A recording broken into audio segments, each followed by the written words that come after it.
Hello everybody, I'm Jason Lowe, Head of TAPS, which stands for the Association for Payroll Specialists. Welcome to our special webinar that we're running today just for TAPS members on how to keep you up to date with everything you need to know about the coronavirus. This is the second webinar we've run today, and across both webinars we've reached over 2,000 people, which is very exciting. Before we get started, I want to stress that today's webinar is correct as of today, Friday, the 27th of March, 2020. The reason I mention that, as you'll see in the presentation, pretty much every day there is something new that is happening, new legislation coming through, new announcements. So this webinar could be out of date, rather quickly.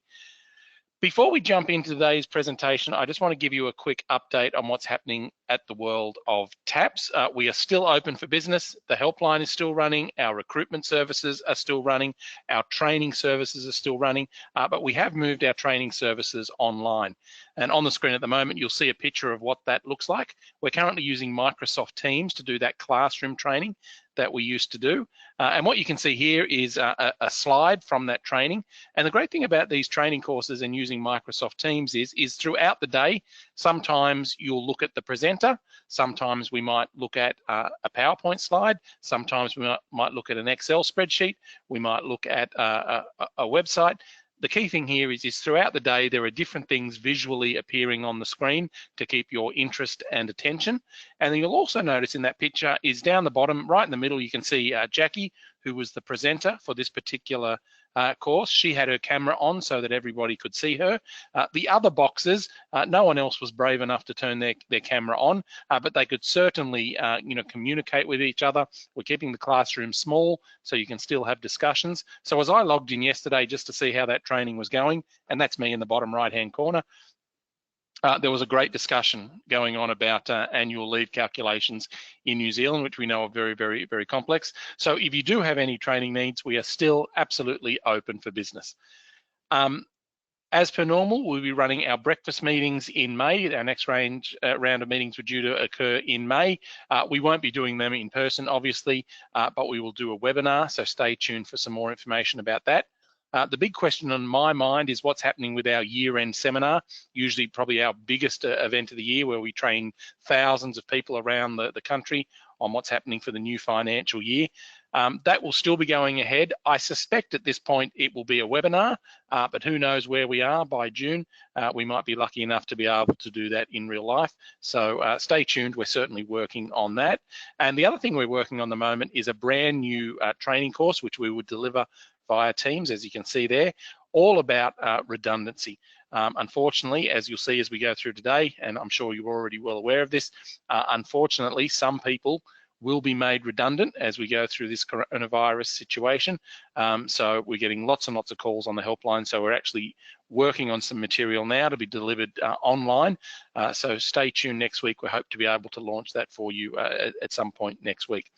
But for now, let's move on to today's presentation, all about payroll and the coronavirus. And at this point, I would like to hand over to our moderator, Mr. Chris Biddle. Thank you, Jason. It's a privilege to be with you this afternoon, just trying to help people navigate through these genuinely uncharted waters. So let's just jump into it. I think one of the issues that is coming up a lot because of the current situation is a situation people haven't been in before, certainly most businesses, and that's the idea of a stand down. Can you talk us through what a stand down really is? Absolutely. This is, and as you say, this is brand new. Most people haven't experienced this before. So let's take a look at what the Fair Work actually says about this. And what I have here on the left-hand side of your screen is an abridged version of the clause about stand downs. And it basically says, you can stand down an employee, and what that means is we send them home without pay under certain circumstances. The three reasons are sometimes you can do it as a result of industrial action.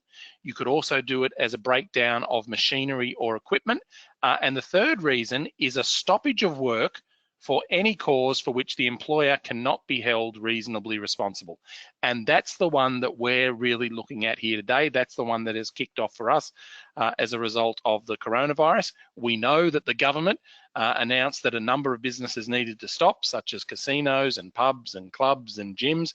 As a result, there is no work for those businesses to do. So under those circumstances, that would be a legitimate stoppage of work for which you have no control, and you can stand down your employees temporarily without pay. So there are two key things to be aware of here.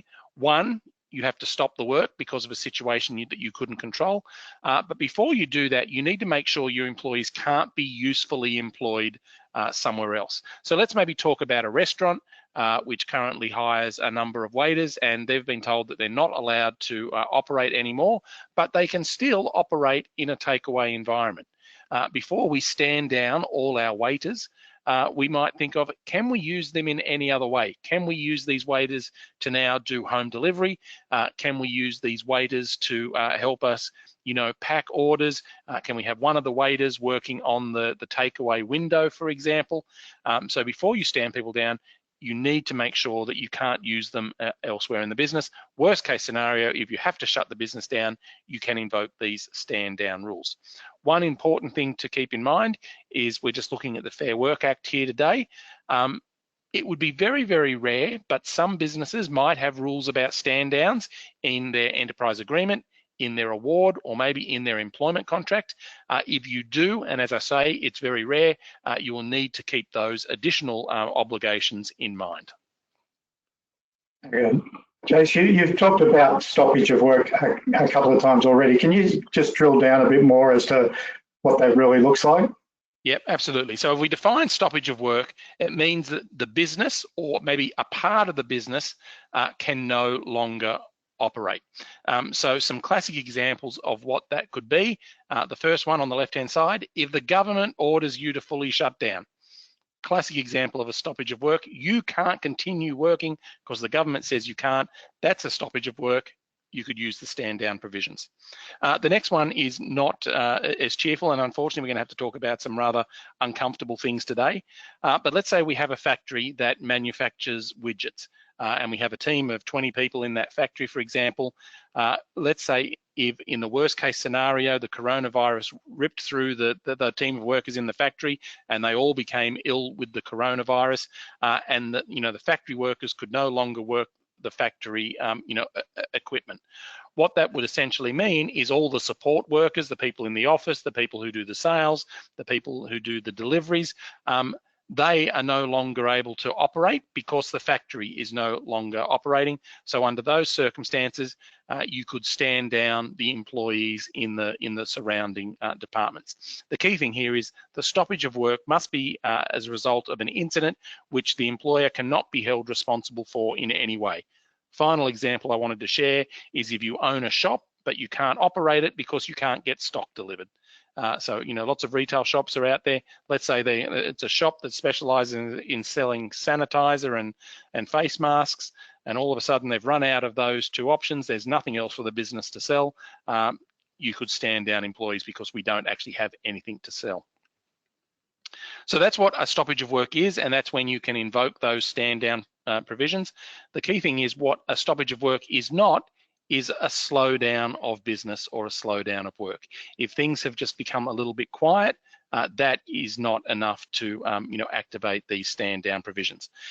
Key thing here that I always want you to double check before you stand down employees is, can you use the employees elsewhere in the business? Please look and see if you can find them something else to do, and really make sure that stoppage of work is being caused, in this case, by the coronavirus. Okay, just digging into that as well a bit, Jason. So, you've sort of mentioned the idea of slowdown of business. Can we broaden that out, maybe to give you an example, and then you can talk through that? That if you have a business in a shopping centre, that we've seen lots of this already, that it's not that they don't have product, it's just they don't have any customers because nobody's coming through the shopping centre. So things, they don't have a business because nobody's coming, so they can't stand down staff? No, unfortunately they can't. So the examples I gave before, where the government has given a clear directive, your business can't operate, it would be perfectly okay to invoke those stand down provisions. If unfortunately business is slow and no one is coming into your shop, that is not a strong enough reason to invoke the stand down. You would essentially need to start thinking about a redundancy situation, because there is no longer enough work to keep that person busy. Now, let's talk about redundancy for a moment. You're going to need to make the decision: can we stand people down, or are we moving into a redundancy situation? And if it's just business is slow, you're probably leaning more towards a redundancy situation. But before you get to that, let's think about what alternatives we can think of to do to our business, and what changes we can make to our business to maybe keep people employed for as long as they can, and to minimize the impact on employees. The first one would be coming to an agreement with your employees to use their annual or long service leave entitlements. So much like we saw during the global financial crisis, when businesses started to really slow down, lots of businesses said, look, I don't want to make you redundant. I don't have a lot of work for you at the moment, but I see you have a large long service leave balance. Would you be able to go on some long service leave, use that up, and hopefully by the end of that time, business will be a little bit better and I'll have something for you to do. So first step, talk to your employees, see if they can use some of those leave balances and reduce the company's liability in that area. The second one would be discussing with your employees whether they're opening to reducing their hours, or maybe even reducing their salary temporarily. Now, we can't force employees to do this. It comes very much down to the employee being willing to accept this agreement. And if they do accept this agreement, they would need to put it in writing.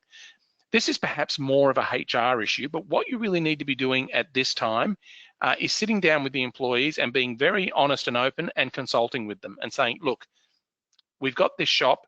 Unfortunately, we're not getting enough customers through the door to warrant it being open 7 days a week. I know that you currently work 38 hours a week over 5 days. We're not going to be able to maintain that. You essentially have three choices. One, we might have to make you redundant because there's just not enough work. But there are two other options. The second option is, would you be willing to take some annual leave? Maybe take 1 or 2 days worth of annual leave every week, and we're going to shut the shop down. Instead of it being open 7 days, we're going to shut it down and maybe make it only open 4 days. So could you take some annual leave to, so that we can shut the shop down a little and still hopefully keep the business running for a period of time? Or alternatively, would you be willing to take, a reduction in your hours or a reduction in your salary to keep the business going just on a, on a short period of time? By having this discussion with the employees and being honest and open, they get to make a decision. They're like, right, I know this coronavirus thing is happening. I can see nobody is coming into the shop. I have a choice to make. I can either be made redundant, and then I could be out of work for months and months with no income coming in at all. But at the other end of the spectrum, my employer is throwing me an olive branch here. Maybe I can drop down to 4 days a week for the next 2 or 3 months. The good news for me is I still have a job. I've still got money coming in. That's probably going to be the best choice for me. Let me negotiate with my employer and agree to a reduced rate of pay or a reduced rate of income, knowing that I've still got money coming in the door. And when things get better, I'll go back to my original position. So negotiate with your employees. If all of that fails, we move to the last situation here. Unfortunately, we might need to make some employees redundant. And under those circumstances, all the normal redundancy rules would apply. Okay, you've mentioned a couple of times that you can come to an agreement with employees to take leave. If it gets really dire, can you force them to take leave? The short answer is no, not really. In the legislation, the Fair Work legislation as it is, there are only two circumstances where you can force employees to take annual leave, and that is one, during a shutdown period, and we see lots of businesses who have a shutdown over the Christmas, New Year period, but the rules are very strict around that. You need to give them at least a month's notice so that they can prepare and be aware for that. So in theory, you could do a shutdown, but you need to give them a month's notice. You can't just come in and say, sorry, as of tomorrow, you're forced onto annual leave. The second time you can require an employee to take annual leave is if they have accumulated, a really high excess annual leave balance, and that is defined as more than 8 weeks worth of annual leave. But once again, you need to give them a month's notice that you are requiring them to take that leave, and they still need to be left with a balance of at least 6 weeks, at the end. So unfortunately, what it means here is no, we can't just force employees to take annual leave or long service leave. We need to follow all the normal rules. So your first bet is to, negotiate with the employee and see if they're willing to agree to take that leave. Okay. But what about employees who are already on annual leave? Do you sort of stop the annual leave and stand them down? No. So if you're already on approved annual leave, so let's say someone is on annual leave or long service leave or is on an extended period of sick leave, those pre-approved leave arrangements are still in place until they come to an end. So you could stand down everybody else in the business. Those people who are on pre-authorized leave will remain on that leave, but then when they are due to return to work, that is when the stand down provisions would begin for them. Okay. All right. This is a question that's come up a lot on Helpline. Employees have been stood down, so they're effectively on unpaid leave. Do they accrue leave? The interesting thing here is, yes, they do, Chris. We did research this in the Fair Work Act, and Fair Work have since, reconfirmed this on their website. Even though they are in a stand down situation and are not doing any work, all leave accruals continue to accrue as per normal, and it's also deemed to be service. So if unfortunately at some point down the track, we need to make them redundant, all this time that they've been as part of a stand down is certainly included as service in terms of calculating, service periods and their entitlements as a result of that. Okay, so we've talked about encouraging people to take leave, or and that we can't force them to take leave, but they could just apply for leave as normal. Oh, absolutely. So even if we're in a stand down situation, an employee can still apply to use their annual leave. It's their entitlement. It's there for them to take it. The law says an employer can't unreasonably refuse a request to take annual leave. So absolutely, in this time where we may have had to stand down an employee because they worked at the casino and overnight the business is closed, at the moment they're not entitled to any redundancy pay because they haven't officially been made redundant. They've just been temporarily stood down. So overnight they're suddenly getting no income at all. If they have an existing annual leave balance, they can certainly access that. It's theirs to be taken. Okay, now just to flip that around, and I had a question on this topic yesterday. What if, because of the current situation and, travel being shut down, we have employees who are either on leave or have approved leave that might extend into the stand down period. Can they withdraw that leave application? They can certainly apply to withdraw that leave application, but it'll ultimately come down to the employer. And Chris, I might use you as an example. Let's say you had 2 weeks worth of annual leave pre-approved starting on Monday for the next 2 weeks. Now, as you say, because of all the restrictions, you can't go on that overseas trip that you were originally planned on. You come to me and say, Jason, look, I know I've got that pre-approved leave, but I can't go anywhere. Can I cancel that leave? It'll come down to the employer. Now, if it was you and I, Chris, certainly from TAPS at the moment, Our helpline is getting smashed with so many calls.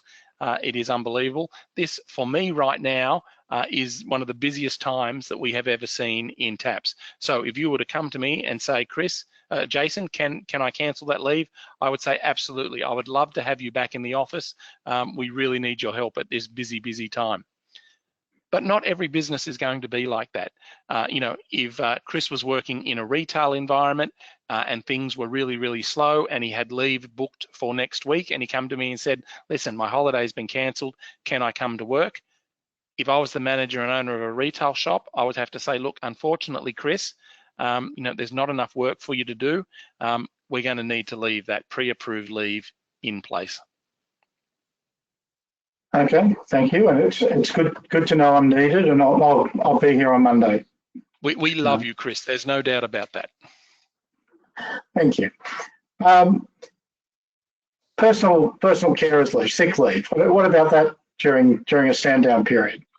I'm going to say no to that one. So let's assume we've stood down all the employees, and the employee says, "Oh, can I use my sick leave? I need some money to come in. Can I use my sick leave?" First of all, no, that's not the intention of sick leave. Sick leave is designed for when somebody is either personally sick or injured and they need to take care of themselves, or if they need to take care of a family member. So, as an employer, you say, sorry, you're not, entitled to that sick leave. Even if you were legitimately sick, unfortunately, once we're in that shutdown scenario, we're shut down, you would no longer be able to, to access that. Chris, I know lots of businesses are thinking, what, we've stood employees down, do we want to give them access to their sick leave? Have you got any thoughts about whether that might be appropriate or not if you wanted to do that as a gift? I can understand the position of businesses, and I think it's a generous thing to do. But the difficulty we have is that Fair Work is very specific about when personal carers leave is available. And this current situation doesn't fit any of that criteria.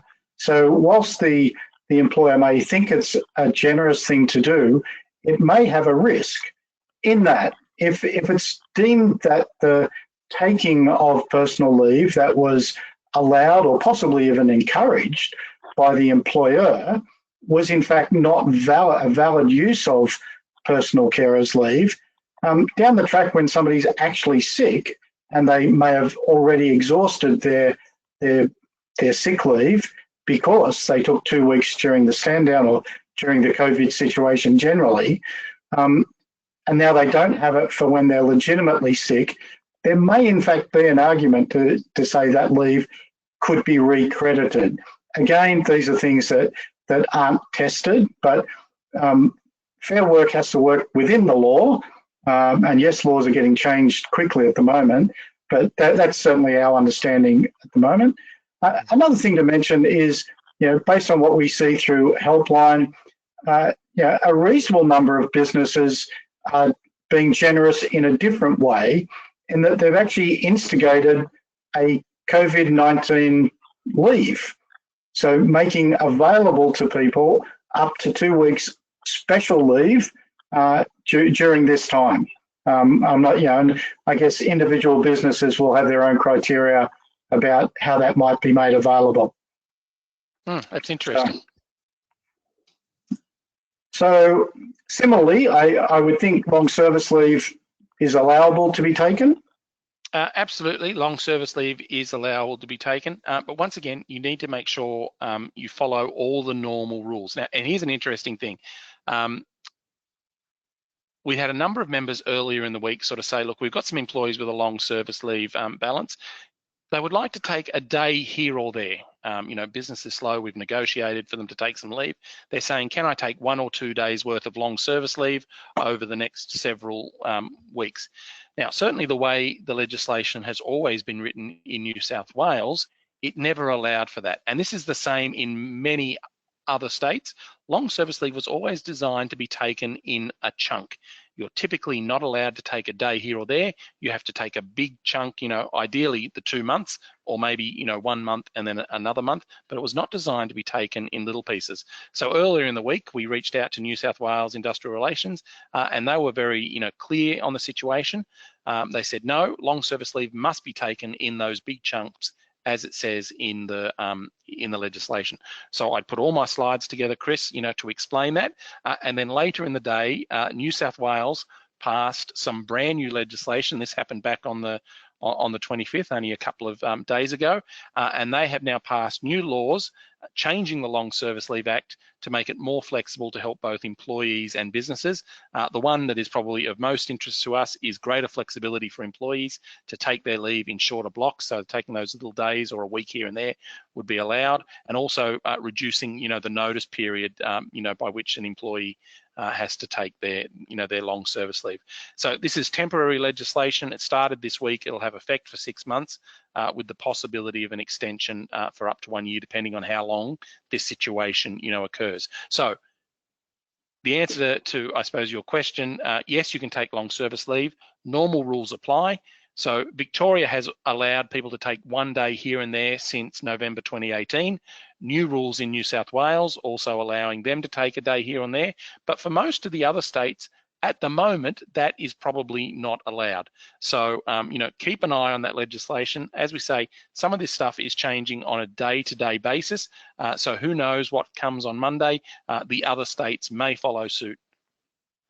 Yeah, so I think, as I've shared with you, Jason, this change to the New South Wales Long Service Leave Act I took that as a bit of a landmark, in that I'm pretty sure it's the first significant change to the New South Wales Long Service Leave Act in my not insignificant lifetime.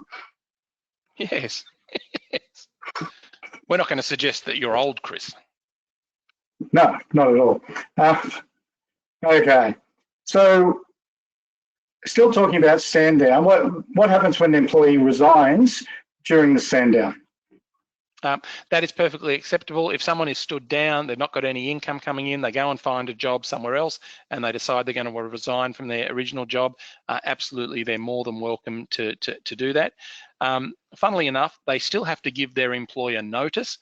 So whatever's in their contract or award, I'm giving you, 2 weeks notice.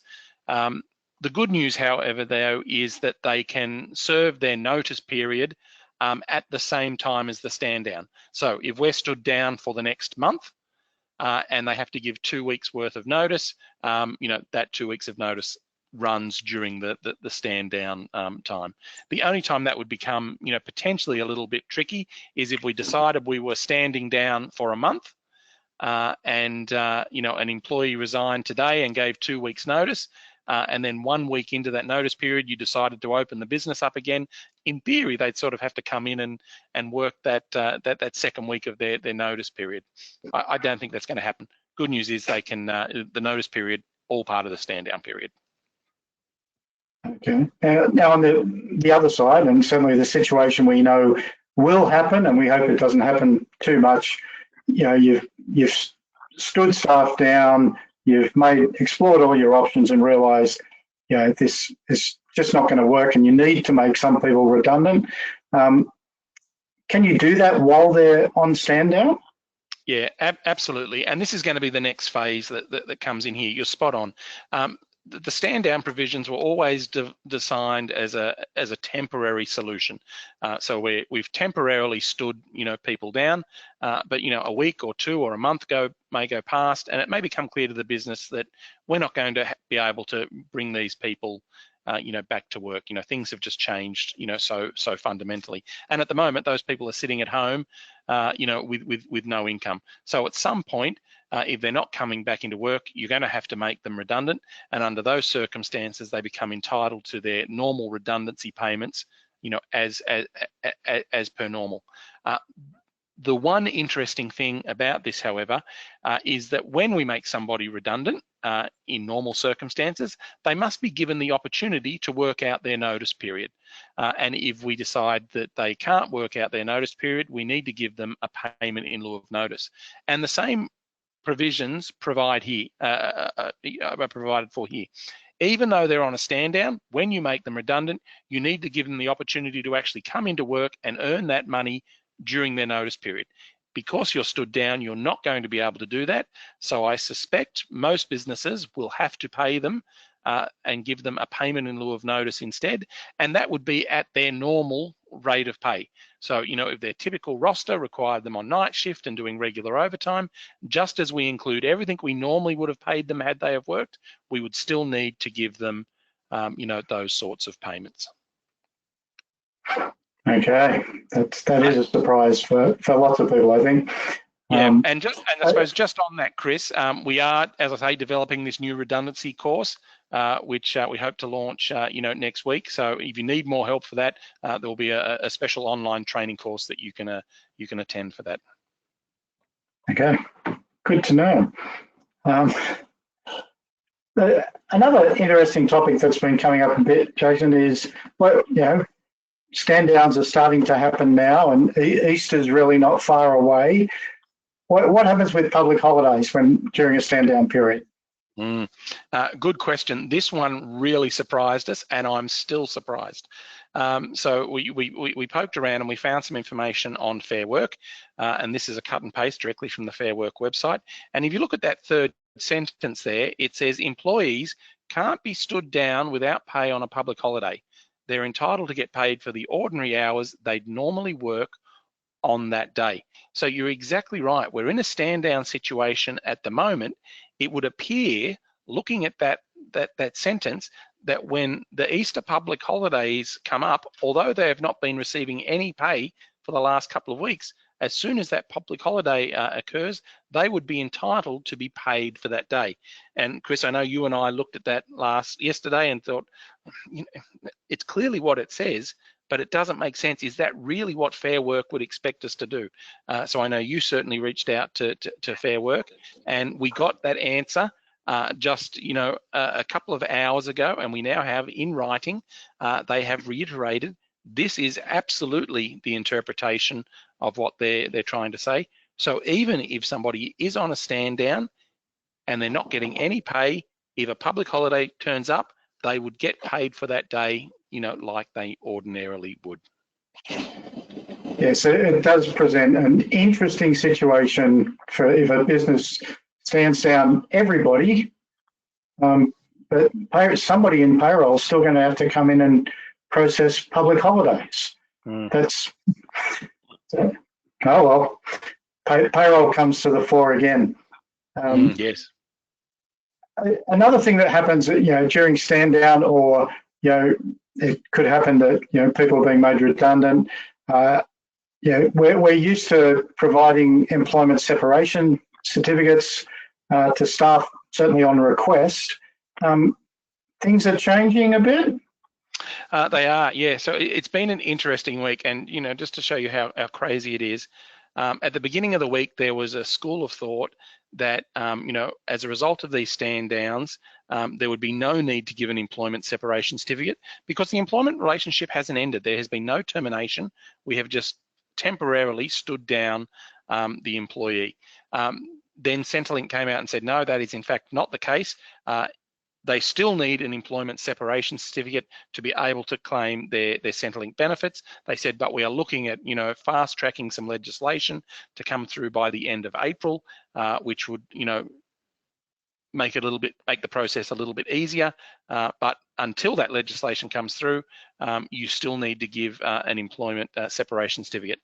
To our surprise, late yesterday afternoon, on the 26th of March, that all went through, and a new thing popped up on the DHS website, and I've cut it, pasted it for you now. And it says we don't need to give an employee an employment separation certificate. They have removed that obligation as a result of the coronavirus, and they will let us know when we need to start using it again. So interesting, as we're seeing already, legislation is being changed so quickly and so rapidly. If ever there was a time to, you know, be a TAPS member, to help you stay up to date with this, you know, constantly changing legislation, now is the time, because, you know, this interpretation has changed 3 times this week, but we now have a very clear answer based on the law. Yeah, probably something to think about around that whole idea of separation certificates. And whilst there's no longer a need for them, certainly as an interim measure, staff are still, staff who've been stood down or made redundant are still required to, reasonably advise based on their income and their, what monies they've received from their employer. So whilst employment separations certificates aren't required, if in your business, because it's part of your software package or whatever, that producing them is quite a simple process, there's nothing wrong with still doing it if you're in a position to do it. So they're not a requirement, but they're probably still a fairly useful document to confirm payments that have been received. Because if employees get the numbers wrong and they receive benefits on a basis that they've overestimated their income, they'll be in an overpayment situation and they'll be required to pay back that money to Centrelink. So just a thought that you could consider continuing to supply those. Absolutely, good point, Chris. Thank you. Another thing, and in some ways this is probably around employment, one of the biggest media stories is what about casuals? Where does this leave casuals? How do we deal with casuals in this situation? So how does it sit? Can we make casuals, can we stand down casuals along with everybody else? Absolutely. If you're doing a stand down, that a stand down applies to everybody in the business or everybody in a certain part of the business that has been affected. That includes full-time, part-time, and casuals equally. But I think the important thing to keep in mind here, and this is really being highlighted as a result of the coronavirus, you need to be very careful before you get to that stand down stage for businesses that are still open and still operating. Be very, very careful about reducing the hours of casuals. We talk a lot at TAPS about what is a genuine casual opposed to a regular and systematic casual, and how these two types of casuals need to be handled very, very differently. And this virus has really highlighted once again the dangers of hiring casual employees. So on the left-hand side, let's talk about a genuine casual. A genuine casual is someone who works on an ad hoc basis. They don't work the same time or days. At the end of every shift, there's no expectation of ongoing employment, and they have the ability to and accept or reject an offer for employment whenever they want. That is the definition of a true casual, or a true genuine casual. So for those genuine casuals, it is perfectly acceptable to say, look, as a result of the coronavirus, we will probably be calling you up less, or maybe not at all. In terms of an example of what is a real casual, the best example that comes to my mind are relief teachers, in schools. Schools often have access to a pool of relief teachers, and if one of their regular teachers calls in sick, they call up one of these relief teachers and they say, oh, one of our teachers is sick, can you come in and help us? And at that point, the relief teacher says, look, no, sorry, I'm working somewhere else today, or no, I'm not available, call the next person on your list. So the school principal works through his pool of casuals until he finds, somebody who is available. That is a true and genuine casual. There's no ongoing expectation of work. There's no regular pattern. They might get called every day for a week, and then, no one calls them for a month. Those are true, genuine casuals. You can absolutely reduce their hours. At the other end of the spectrum, we have those regular and systematic casuals. Those people who've worked the same times, the same roster on a very regular basis for the past 6 to 12 months, or maybe even more. We certainly see casuals who've worked in businesses for 5, 6, 7, 10 years, a long, long time. If you've got a casual who works a very fixed roster, regular hours, week after week after week, it is totally inappropriate to say, oh, sorry, I know you've worked here for 10 years and you've worked every single Monday, Tuesday, and Wednesday for the last 10 years, but you're a casual, the coronavirus is here, we don't need you anymore. Do not do that. Unfortunately, regular and systematic casuals, you cannot just change their hours without any sort of consultation. They need to be treated the same way as you would treat a permanent employee, whether they're full-time or part-time. Same rules under those circumstances would apply to casuals. Okay, thank you. Next thing to think about is this idea of self-isolation and whether you can use personal carers leave. Certainly as the spread of the virus ramps up, this will probably come into play more and more. So just a few things we have to have a think about. If an employee's been ordered to self-isolate, do we have to pay them? And if so, what? The short answer is no. So we know at the moment, people returning from overseas are by law required to self-isolate for 2 weeks. Under those circumstances, they may not be able to come into work and do their job. Because the government has said they are not allowed to leave the house and they must self-isolate, you as an employer had no control over that situation, so you would not be legally required to pay them during that time. However, if they work in a job where they could work from home and they've got a laptop, by all means, the government is saying, yes, let them work from home and get their pay as per normal. The other thing to consider is, do they have any other leave entitlements that they can access? Some, annual leave, for example, that they can use during this time when they have to self-isolate so that they continue to get paid. But if the government isolates them, no requirement for you to pay them. Okay, then what about a situation where the government hasn't mandated anything, and somebody just chooses not to come to work because they're a little bit fearful and they just want to take a precautionary measure? Yep. So under those circumstances, once again, there'd be no need, to make, the payment. They have a job that is there and ready for them that they can come into. They are unfortunately the ones who have decided, look, it's best for me not to come to work. I feel safer at home.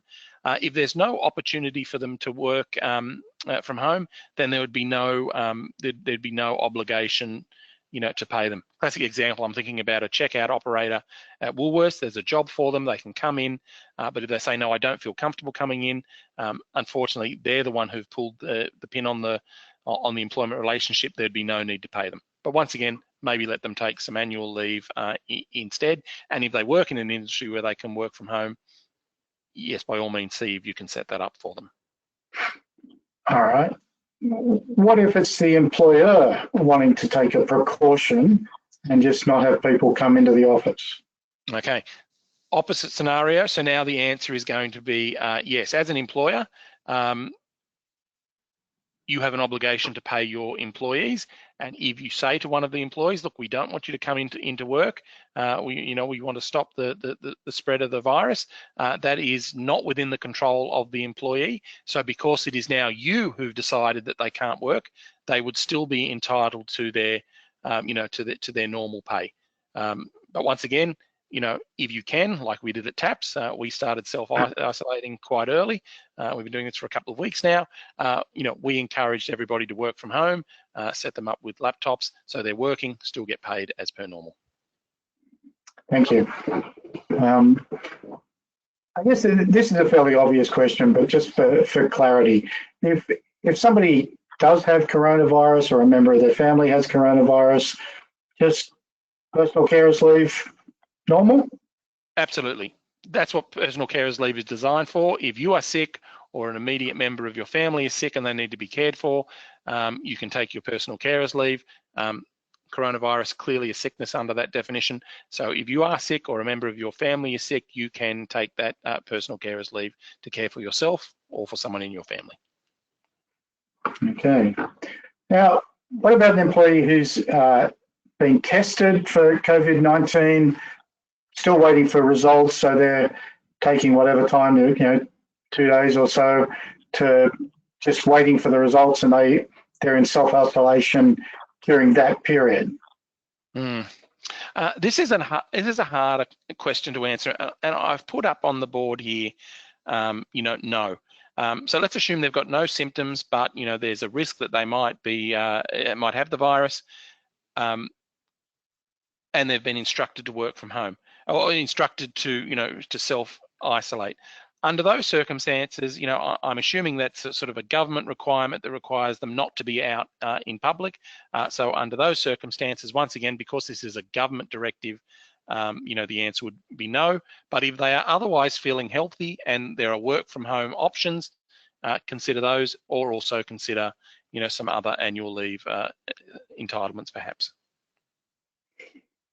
Okay.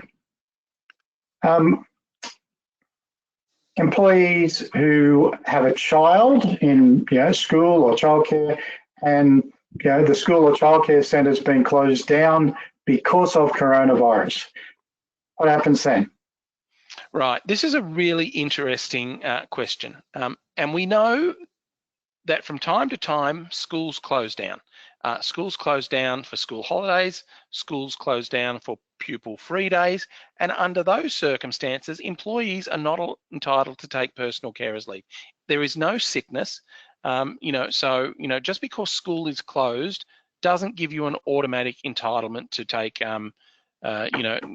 sick leave. It happens all the time, every school holiday, every pupil-free day, and we know under those circumstances you're not entitled to sick leave. However, if you do look at the rules around personal carers leave, there are 3 reasons why personal carers leave can be activated. 1, you are sick. 2, you need to care for a family member who is sick. And there is a 3rd option, which is not widely tested, but it is an unexpected emergency.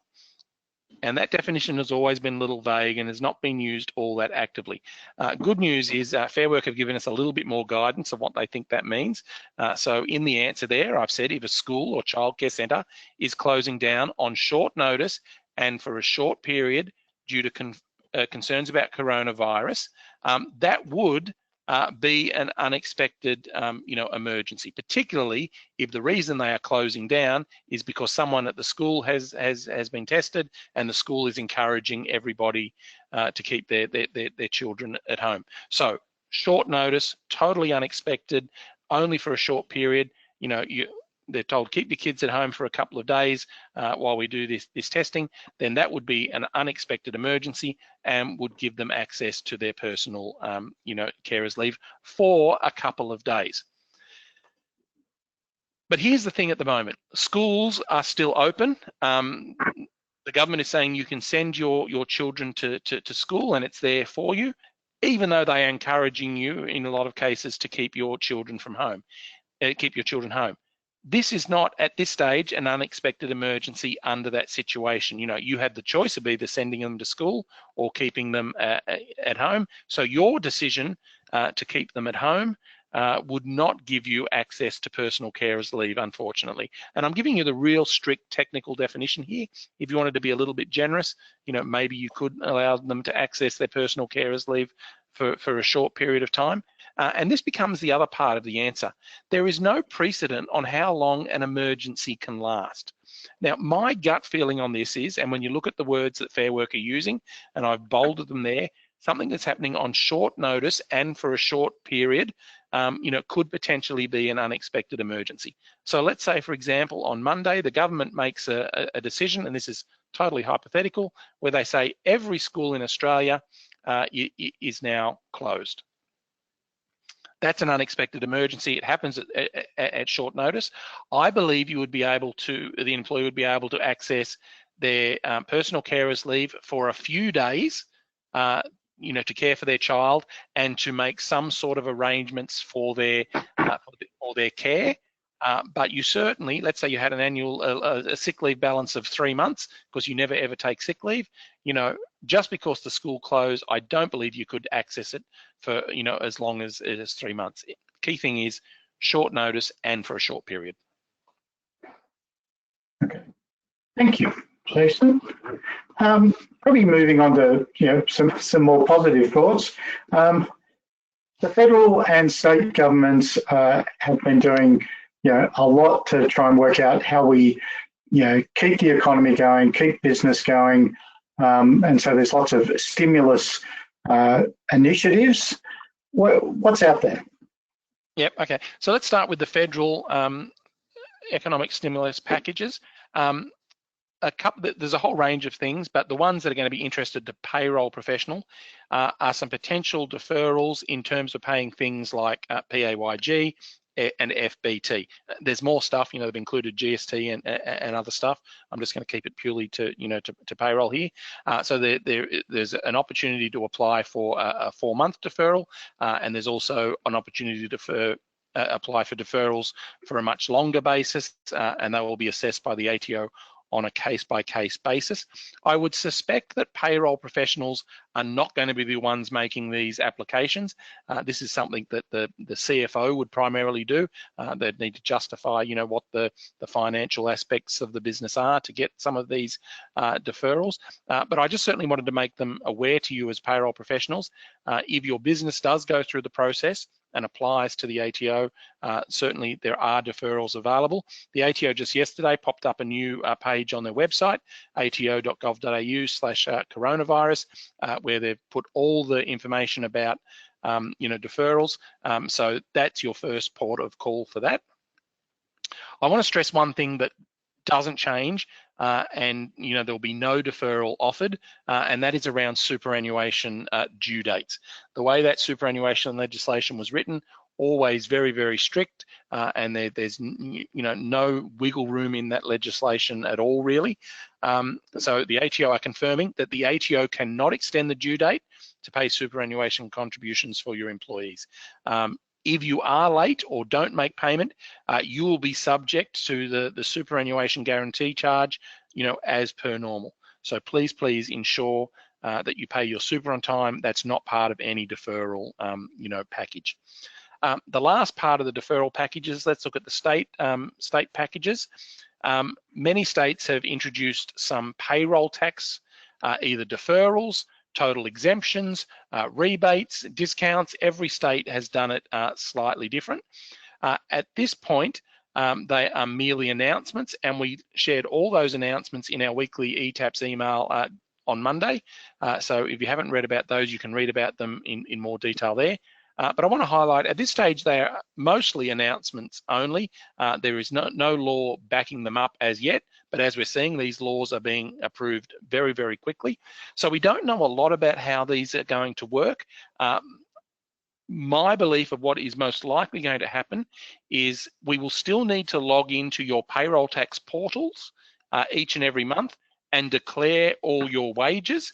And when the computer calculates your payroll tax liability, it will do so in accordance with the various rebates, discounts, deferrals, or whatever, and the portal will drive you in your options. You might type in all your details and say your payroll tax liability is 0 because of this reason, or your liability is this, but click on this button to defer it until later. So we believe that the portal will be the payroll tax portal will be your guide in terms of what is changing for your payroll tax.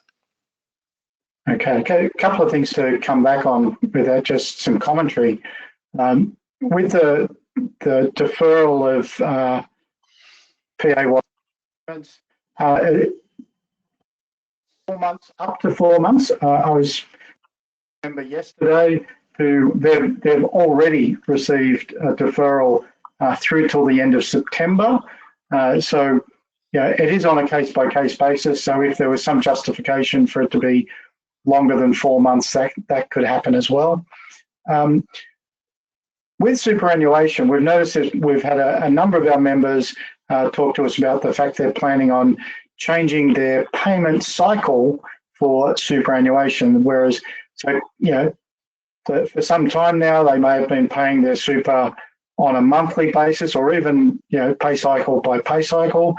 And because of the current situation and cash flow issues, they're going, can we move it just to quarterly? The answer to that is yes. You probably should be careful about overall payments into super and how that works, given people who've set up salary sacrifice and trying to take advantage of concessional caps, those sorts of things. But as Jason has said, there's no leniency about the actual cutoff date. So super should not be used as trying to manage your cash flow by just not paying it. Because one of the problems is, because you still end up, if you don't pay it by the due date, you've saved some money in the short term. But one of the implications of the superannuation guarantee charge is whatever super you owe then needs to be paid plus 10%. So plus a 10% per annum interest. So, in terms of your overall cash flow, it's going to be worse rather than better. So just keep that in mind. Yeah, good point, Chris. Okay, I guess bringing things to a bit of a wrap up. There's some other things going on, Jason. What are they? Yeah, there's lots going on. Things are moving really, really quickly. We saw something which I've never seen before. In the Hospitality Industry Award, they have now introduced some brand new coronavirus clauses. They're being introduced as a temporary measure. They started on the 24th of March and they go through to the 30th of June 2020. They've obviously popped these in, very, very quickly. So at the moment, these changes are only impacting the Hospitality Industry Award, but now it's happened in one award. I would not be surprised if it happens to a whole heap of awards. So as I said earlier, if there was ever a time to have a TAPS membership, legislation is changing so quickly. Even as I was putting these slides together over the last couple of days, slides that I did in the morning were already out of date by the afternoon. So keep up to date and read your weekly eTAPS email. You really need to be up to date more than ever at the moment. But I just wanted to highlight, some of the stuff they changed in this award. And this is by no means a comprehensive overview, because I know it's not something that is going to impact everybody, only those people in the hospitality industry. But they did two really interesting things out of the many things that they changed. First of all, they've said that an employer may direct an employee to take annual leave with 24 hours notice. So back at the beginning of this webinar, I talked about, can we force an employee to go on annual leave? And I said the answer is no. There are those month-long notice periods and you can only do it under very certain circumstances. That has now changed. There is an exception to the rule for the hospitality industry people. They can force them on leave within 24 hours notice. The other interesting thing they did there is it says an employer and an employee may agree to taking your annual leave at half rates of pay. So if you had 4 weeks worth of annual leave, if both parties agree, you get paid at half rate of pay over an 8-week period instead of the full rate over 4 weeks. That's never been allowed, before. Once again, at this stage, only available to people in the hospitality industry, or unless you have an enterprise agreement that allows for it. But who knows what else is going to change, and who knows if by next Wednesday this whole webinar is out of date already. So really you need to keep up to date with this stuff. Things are moving quickly. So Jason, with the annual, just in the hospitality industry award and annual leave being able to be taken at half pay, I had a question from a member yesterday saying, well, could we, if an employee wants to take personal carers leave at half pay, could they do that? Short answer, no. The law does not allow for that at all. So it's a no. And as you say, at the moment, the only people that can take annual leave at half pay at this point appears to be the hospitality people. So no, be very careful about what you implement. For the most part, it's business as usual. Okay. Speaking of business as usual, Jason, at the beginning of this year, we think in 2020, we knew there was a lot happening in the payroll space. We figured the superannuation amnesty was going to happen, and and we also knew that this whole thing with annualized salaries was going to happen, and it did happen, and then COVID-19 happened. How do we manage annualized salaries in this environment? Yeah, really tough question. So let's take this environment out of it. So we know the annualized salary provisions started on 1 March 2020. They were introduced, really, really quickly. And even before we had this coronavirus problem, most businesses, in fact, almost all businesses, were not ready to be fully compliant by 1 March, 2020. If you are like anything like me, over the last couple of weeks, all I have done is focused on the coronavirus, nothing else. All my other projects have fallen, onto the back burner. So Given no one was compliant in the first place, I had a meeting with Fair Work back in February, and I said, look, we know that no one's going to be compliant by the 1st of March. What do we suggest? What's our advice to members? And at the time, Fair Work said, look, we know businesses are going to struggle to be in by the 1 March, deadline. They said, if we happen to go out and do an audit in a particular business, and this employer was doing everything in the right way, but still hadn't set up their annualized salary stuff, but we could see that they were working towards it and that it was on track, we would be inclined not to issue any penalties. We'd say, good job, keep up the good work, get that annualized salary, stuff done, and that there would be no, penalty. And Fair Work have always been very reasonable in that respect. At the other end of the spectrum, if they rocked up and did an audit for a business and they were deliberately breaking, several laws, and they had also not started on their annualized salary journey at all, Fair Work would be likely to throw the book at them.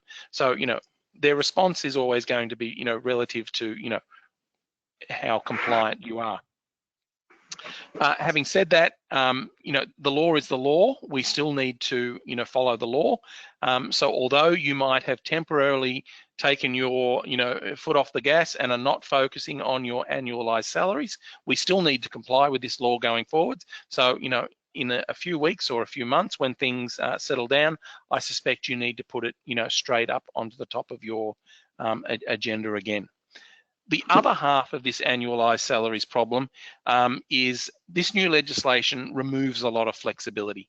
I'm not going to give you the full overview of annualized salaries. We've done that several times before, but we know under these annualized salaries, one of the new requirements is employees need to clock in, clock out, so that at the end of the year, we can do a full reconciliation and say, right, here's what the employee was paid under their annualized salary. Had they have been paid strictly in accordance with the award, this is how much they would have been entitled to. And if it turns out that they've been underpaid, they're entitled to, that balance being paid to them. Here's the problem I think we're going to face as a result of this. We're all working from home now. A lot of us have children and those children are at home. So whereas normally we'd come to work and have a productive, 8 hours, we've got children at home. It's going to distract us, and on a normal day, we might only get 6 hours worth of work done. And what we say to ourselves is, oh, all right, at the end of the day, once the kids have gone to bed, I'll just tidy up those final little things I need to do and maybe do 2 hours of work, in the night. Or alternatively, on Sunday afternoon, you might decide to log in and do a little bit of work and get yourself ready for the, for the next week. We know now that those times by law need to be recorded. And when we do our annual reconciliation, those hours will fall into overtime. What this could mean is that when the business did their projections for the annualized salary, they never anticipated us working from home, working on Sundays, working late at night, all into overtime. The result could be, employees will be entitled to additional money when we do our annual reconciliation. So, the key message here is, and it's more of a HR message, as businesses, we still need to keep a track of our employees, monitor the hours that they are working, and certainly, in these tough times, we can't expect employees to suddenly do twice the amount of work that they normally do in the hope that they feel grateful that they just have, have a job. They still need to be paid, a fair, salary. So keep that in mind around annualized salaries. Thanks, Jason. I think, really time to wrap it up. But I think just in parting, I want to say that over the last couple of weeks, I've been just so impressed with the way people have responded to this situation, how our governments have responded to this situation. I've never seen legislation changed with such rapidity and in a way that just has a genuine concern for the situation we're in and trying to make it work for everyone. I have no doubt that similar things are probably happening all over the world, but I got to say, I'm pretty happy to be in Australia right now. I know we're going to get through this. and we're in it together. So let's just hang in there. Thank you, Chris. A little Aussie, Aussie, Aussie. Oi, oi, oi. Well done. I think that wraps us up for today. A copy of these notes and a full recording will be made available to TAPS members on Monday in our regular weekly ETAPS, so keep an eye open for that. And we've already got a ton of information to share about coronavirus in there as well. Keep in mind we have that redundancy training course hopefully being launched sometime next week. But the final thing I want to say, just on behalf of Chris and on behalf of myself and everybody in TAPS, please take care and stay safe. We look forward to seeing you again in real life very, very soon. Have a good weekend, everybody. Thank you.